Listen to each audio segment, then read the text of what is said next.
Ah, it's really bright. What's with the theatrics? Who are you? Where am I? What the hell's going on? Well, according to this, you've been committing some very serious crimes. All through your book reviews, you mispronounced the Amyrlin's name, and you are being charged by every Wheel of Time fan for being an idiot. Now say the Amyrlin's name. I'd rather just leave. Say the Amyrlin's name. Dumbledore? Okay, fine. Siuan Sanche. God damn it! It's not Siuan, it's Swan, like the bird. What are you, slow or something? You read 15 books and couldn't get this right. Jeez, it's not that big of a deal. I read it that way. What's the problem? Siuan Sanche. You're halfway there with the last name. Just say it and you'll avoid life in prison. Okay. Swag Sanche. Fuck off! And we're back to review the 6th episode of Wheel of Time, and I have a lot of thoughts and not all of them are positive. But before we get into that, I'm going to ask you guys to subscribe yet again. We hit 700 and I'm hoping to hit 1,000 before the end of the year. It'd really help me out if you guys hit that button. We kick off with Siuan, or Swan, which I will be saying because that is the correct name, in her homeland of Tyr. She's helping out her disabled dad while they're fishing, and she uses channeling to untie the knot. And in Tyr, if you don't know, channeling is banned. Nobody can channel. The men are instantly killed, and the women, if they're Aes Sedai, are kicked out or sometimes prosecuted, but very rarely because the White Tower is very powerful. But it is essentially banned, and this is taboo, as we see later when her house is burned down and we see the dragons fading. Now, we saw this sign first in the 2 rivers with the dead sheep, and we saw the opposite sign when Nynaeve killed the Trolloc in the pool. Now, this is symbolic of essentially evil, warding off evil.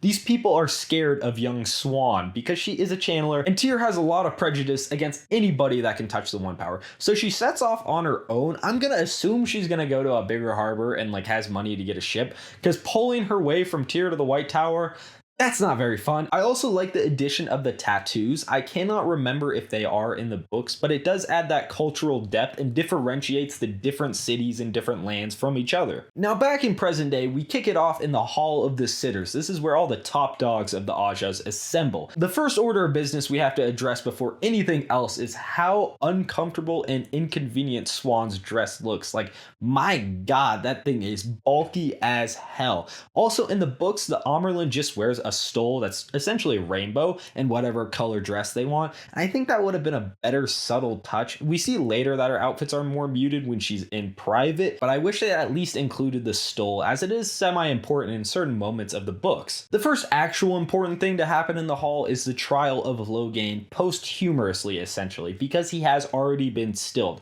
That's kind of worse than death in this world. Logain really gives a great monologue in the scene about how the tower's power is waning, that back in the day, nobody would have raised a hand if he had tried to raise an army, but he ended up getting as far as anybody since Arthur Hawkwing. Now, next he talks about the Green Sister that he murdered, how he spiked her through, and he's trying to instigate them into killing him. As I just mentioned, being stilled is essentially worse than death, and Logain would prefer to just have his throat slit, and so he's just throwing out everything he thinks will trigger the Amyrlin into just ending his life. And even as he goes down the hall, he's yelling, "Kill me," which I thought was a little bit theatrical. I wish it just like stopped at like his mutterings, maybe one yell in the tower, but like it's really funny to just watch him get dragged away yelling, "Kill me, please." But it was goofy. There was also some funky wording in one sentence where Swan's like, "We will put down any false dragon or man that challenges a tower." I wish they'd left the second part out. It was kind of unnecessary, especially in this moment where you have a false dragon in front of you. Leave it at the issue. The next people to incur the Amyrlin's wrath are Liandrin, Moiraine, and Alanna, and they all kind of stick up for each other, or at least Alanna and Moiraine stick up for Liandrin for what she did, as they try to be like, "Yo, he was gonna kill all of us." And Swan gives some exposition to the audience, essentially saying, we have these laws for a reason. People need to respect us, not fear us. If they know we have established guidelines and we cannot just take their family for our own doings, they will look to us as a source of authority instead of being scared and eventually undermining us. These laws are here for a reason, and you should have followed them no matter what. But despite Moiraine sticking up for her, Liandrin starts getting feisty, talking about, "Oh, she didn't mention Nynaeve to you. She's the most powerful channeler we've seen in thousands of years. You can't trust her. What the hell she's doing outside of the tower? She is out for blood. And Siuan has to act like she does not like Moiraine. They've had this long con going on forever. They're really leaning into the tower politics and the political intrigue of the series. And I really do like the Liandrin actress and the way she's just spitefully evil. And you're like, you kind of like it, but you're like, God damn it. You're one evil bitch. But Liandrin does call out Siuan of being from the Blue Aja, and so she must not show any favoritism towards Moiraine, causing her to give Moiraine her own punishment later, and Liandrin kind of bears the brunt of this mistake of stilling Logain. But with that, the tower session is ended, and nobody's really happy. As they leave the hall, Moiraine and Liandrin have this funny catfight moment, and I kind of like how they're giving Moiraine an antagonist to play off of which she doesn't have in the books. But next up, Moiraine finds the boys. Now this next sequence kind of shook my trust in the show and made me a bit worried where they're planning to go in future plot lines. Through the extensive net of Blue Aja informers, Moiraine finds the boys, and when she enters, Rand has his back turned. He's like, oh, what's up, Nynaeve? Turns around and he's like, oh, hello, Moiraine. And I like Lan's little dry sense of humor. People need to stop getting triggered about Lan not being a fucking brick wall. It's a television character that you see in a ton of scenes. He can't just be standing there and you imagine him like you do in the books. He needs to be doing something, saying something to make it work on a television show. Yes, I wish he was a bit more badass and stoic, but at the end of the day, it's not killing me to see him crack a few jokes and be a little bit more emotionally vulnerable. Well, if you were dying for a badass Lan moment, Rand goes to defend Mat from Moiraine, and Lan's like, dude, really? I do this shit for a living. You are not even an amateur, and just disarms him, puts him on the bed, and Moraine's like, you fucking idiot, bro. You took a dagger from Shadar Logoth. I literally expressly told you not to do anything like this. I like how Moiraine gets a lot more characterization in this episode, and I think it really works well for that character. But that leads me to a problem I have is the boys have gotten almost zero characterization besides the initial stuff. The development of Rand, Mat, and Perrin has been terrible. I was hoping it would happen more, but it really hasn't, and it leaves me pretty damn disappointed. Yes, two of them do not get much development into later on books, but I still think you had the opportunity to do it. You gave it the setup. You made Matt's family shitty, R.I.P. Abel Cawthon, and you killed Layla, added a whole new character, and you just made Perrin sad and mopey. And Mat, yes, he is out of it, but you made the effort of giving him characterization and taking it away. And Rand has just been blah, background guy, woo. I do not like the way they went with that, and I really wish they had focused in a lot more on these guys than they did. With the final two episodes approaching, I think it is a bit late to add in those moments that they skipped. I am disappointed with the amount that they gave these boys throughout these earlier episodes, and I really wish we'd gotten more. These are such deep characters, and they kind of skimped out of them in favor of other things, which honestly are not as important as developing who these people are. Now, this does not mean I hate the show. I just think this was something that this first season could have benefited with a lot. Getting attached to these people early on, which I'm not sure it really did for people that haven't read the books. But Moiraine goes to heal Mat, and this is another problem I have. In the books, it takes a lot of people with some special stuff, and it drains all of them completely. Not even with her anger roll, she heals him. Now, the effects are fucking cool. When it goes on her mouth, I'm like, ugh, please don't go in, Moiraine, and make this way more complicated than it needs to be. But she ends up at least halfway healing Mat, if not more, and this cuts Mat's character arc quite a bit short. Some of the stuff I love in the early books involving Mat is how he deals with this and the way that his body reacts to it, and eventually becoming a realized character after a certain point. And that's kind of all gone now. I guess they could still have it, but the effect is definitely ruined with the way that they started this, or at least dampened. And now with Mat healing, Rand goes and thanks Moiraine. He realizes his prejudice against the Aes Sedai. He's like, hey, that's my mistake. I should have brought him to it. You helped out, and I really appreciate this. Rand will change his mind when presented with the facts. He is one of the most stubborn characters through the entire series, but he is moved by actions and not words, and Moiraine definitely did that. Yes, a little bit of character work for Rand, but at the same time, not nearly enough. And now in the second but not last catfight of the episode, Nynaeve comes in and Moiraine calls her out on her pride. She's like, you are the wisdom of a village, but it was not very wise to leave Mat to die. Your pride got in the way of saving your friend's life. And this hits Nynaeve hard because she is both prideful and she cares about healing people and making sure everybody survives. Those are kind of her two main things, and now they have contradicted each other, and she has to look at it and be like, which one is really more important? We then have a scene with Moiraine and the leader of the Blue Aja in the baths. Now the leader of the Blue Aja kind of tells her, hey, we need you in the tower. It's time to come home. And Moiraine's like, I got shit to do and you don't know about it because I've been really secretive. And that leads to a plan later with Siuan. They never really give an explicit reason why they want her to stay in the tower, but I'm going to assume it's because they're scared of her scheming. When she's in front of the Amyrlin, she's like, I cannot physically say what I am doing out there because of these oaths that bind me. And she's like kissing the floor and she repeats it again. And they're all scared of what the hell Moiraine could be up to that she couldn't tell the most powerful person in the world. Moiraine is on a roll as she goes then to meet with Egwene and Perrin. And this kind of just felt like a, hey, they're here scene, as Perrin just napped out on the couch. She's like, bro, I gotta recover. Her and Egwene talk, and Egwene asks about her friends, and she uses some clever wording saying, I will know when they're in the city, but not if she'll actually tell them, because she already knows where they are, and she's keeping them separate just to keep her options open.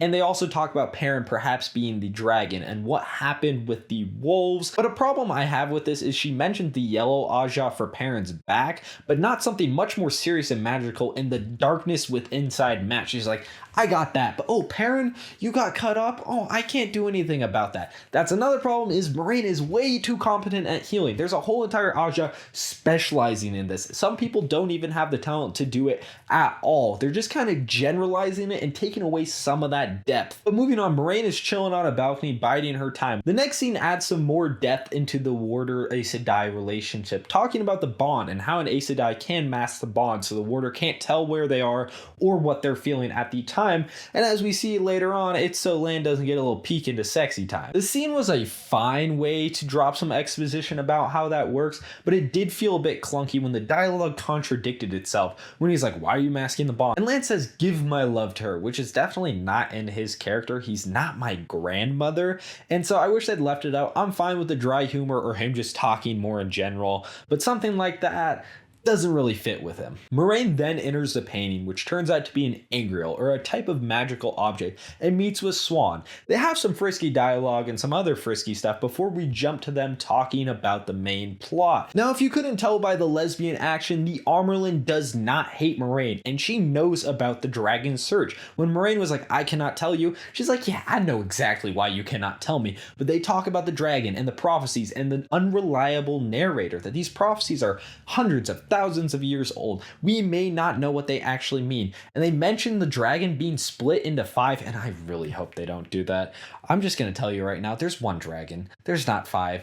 And if there's 5 dragons, that could fuck some stuff up that I would not like at all. But moving on, Moiraine then tells Siuan, I will kill every single goddamn one of these barely adults if I have to achieve my goal. And that shit was hard as fuck. But then Siuan talks about seeing the Dark One's prison in her dreams, the Eye of the World, the name of the first book. And holy shit, I did not think that they were gonna do this in the season. I definitely thought that they would change it, because one thing about Wheel of Time, when you look at it as a whole, that first book's ending is kind of whack. But Siuan talks about seeing him weaken, and he will only grow stronger, so we must capitalize on the moment. And she's willing to sacrifice 4 if just one of them's the dragon. She's like, hey, we gotta get the job done or we don't get the job done at all. Now, I won't say anything about the vision for theorizing reasons, but I think there might be something more to that vision than what Siuan got. The next day in the halls, Liandrin confronts Moiraine, being like, hey, I know who's in the city. Look at my network. And then Moiraine flexes even harder, like, yeah, I don't have time for your bullshit. I'm just gonna blackmail you. I know you're seeing a guy down by the harbor, and your sisters wouldn't exactly approve of that. Essentially just showing off your sources may be good, good, but mine are better. She then goes and meets with Loyal, which I thought was going to be set up for the end of the episode, but apparently is setting up something farther down the line. Now, I think most of us are at least okay with Loyal's appearance. It isn't great, but something that was off for me was the voice. It sounded like it had too much reverb or something down below, like it was peaking to where it made it a little bit hard to understand him. Let me know if it also did that for you guys. We then have Moiraine educating Egwene about the Amyrlin seat, and Egwene's like, so the person and the chair are the same thing. That doesn't really make sense. And she's right. Nynaeve then enters flirting with Lan before seeing Egwene, and they embrace, and the relief they must feel to find their friend, their near sister, alive. And I think it was a great setup for the dissonance they have in the next scene that is not verbally expressed, but shown in their body language. Another great Moiraine moment when she's like, the Amyrlin waits for one woman, and it is me. Perfect. I really do enjoy what they're doing with Moiraine. They then enter and meet the Amyrlin, and I love the awkward silence that really starts it off when Siuan's just speaking. And then Nynaeve starts getting a little snappy and talking about, we don't want this, we don't want to be sisters. And Egwene's like, maybe I do. Please don't speak for me on that. They then enter the Amyrlin study, and I like how it kicks off with this awkward silence. This is the most powerful woman or person in the known world. Nynaeve then starts getting a bit snappy as she is. She's showing her anger, which I do like, and talking about, we don't want to be Aes Sedai. Stop trying to force this on us. We choose our own path. And Egwene's like, maybe I kind of do. She really shows it with her body language, as I don't think she speaks through all of this, just follows Nynaeve's lead. And you can tell us she starts with a bow. She's kind of excited about this whole concept. She's thinking, maybe this is for me. Something I do wish that they included, since this is a combined scene with what happens in book 2, is I wish that Nynaeve had been put in her place a bit better. The way it's done in book 2, I think it's really nice and kicks off Nynaeve's journey, and that was not here. Next up, we have our next sitters meeting, and we get to another problem of mine, the Moiraine exile. The way it was handled, the way it was worded, kind of fucking whack. This was a really clunky way to introduce the Oath Rod. I wish we'd just seen like a new Aes Sedai getting sworn in or something like that, besides putting Moiraine under oath to be banished. She already can't tell a lie. So if she's like, I will not return until you say so, which is already kind of redundant, because couldn't she just do her mission and be like, hey, come back, Moiraine? No, it was dumb. But what I really did enjoy was the silent interactions between them and the coded words that Siuan uses to express her emotions to Moiraine. When she talks about great responsibility requires great sacrifice. Ooh, it did hit a little bit, but I was thrown off by how stupid the Oath Rod situation was. There is also the sitters reacting like, oh my god, I can't imagine you getting exiled. And the Aes Sedai are supposed to have a face of calm serenity, never letting anybody know what they're thinking. I know that doesn't work for actors, as they're supposed to henceforth act, but I wish that they were a bit more reserved in their reactions and not like watching a play. It's something that I realize is a necessary change, just like the Ageless Faces, but I do wish they'd emphasize it at certain points to show, hey, it is here. But then we get another dumbass moment where they're all turning their backs on her. It's like, she's still Aes Sedai. Yeah, she's leaving the tower, but it's like, hey, go on your field trip. This whole kind of scene was iffy besides the emotional moment. And when they're all turning their backs, it just looks bad, looks goofy. Did not like that at all. She then leaves the tower to go to the Waygate, which kind of does look a bit bland, but the rest of the party pulls up with Loyal, and they're all happy to see each other. Like, fuck yeah, we're all alive. So great to see you. And Matt's like, wow, you look like you've had a bad time, Perrin. And Perrin's like, at least I'm not an idiot and took a cursed dagger. I like them being friends. This is some characterization that I wish we'd gotten more of. Now at the end, there are a couple missteps, some that they could have prevented and others that they could not have, like Barney Harris having to leave. That sucks, but they couldn't really do anything about it. The way the ways function, that's whack. They changed it to channeling. It used to be you had to pull a certain key out of it and it opened up. Anybody could use it, and that was kind of key at certain moments, and I wish they'd kept that in. Now it requires a channeler. But anyways, they all funnel in. It looks great. From what we've seen, it looks fucking terrifying, but there's also no horses. The horses are just supposed to be scared of it, but they are allowed to enter, and it does make the travel faster. So that was a weird touch. And then Matt's just standing there. He's just like in the background, like, I'm not going. He doesn't even say that. And then everyone's like, Matt, come on, Matt, you have to come here. We're leaving. And Moiraine just lets him stay there. If Matt has a 20% chance of being the Dragon Reborn, that's kind of high odds to leave him behind on your suicide mission. maybe grab him. Now I know the reason is the actor for Matt, Barney Harris, had to leave on this episode, and they probably just took some footage they had and implemented here. But I think there was a better way of doing this, of him being confined in the tower because of his sickness. We can't heal him yet. We need certain XYZ component, so he has to stay there, instead of him just awkwardly standing in a field choosing not to go with them. And this contradicts what they set up earlier with his character. Now this lines up more with early books Matt, but not with show Matt, where he has stood by his friends and shown his courage. So there is some dissonance there. Yes, unfortunate situation, but kind of bad handling of it. Now this leaves me really conflicted about this episode. There was definitely stuff I liked, and then other things despite these circumstances that I cannot agree with, even stuff that did not involve Matt. And that leaves me at a 6 out of 10 for this episode. I think it was a definite step down because they explored new things in the last episode, but one, they tied them up and they made them all work within the plot, while this drastically changes some stuff and I'm not too sure about it, let alone the events within it do not tie as neatly together. Like and subscribe if you made it this far into the review. I'll be back with next week's episode. Thanks guys.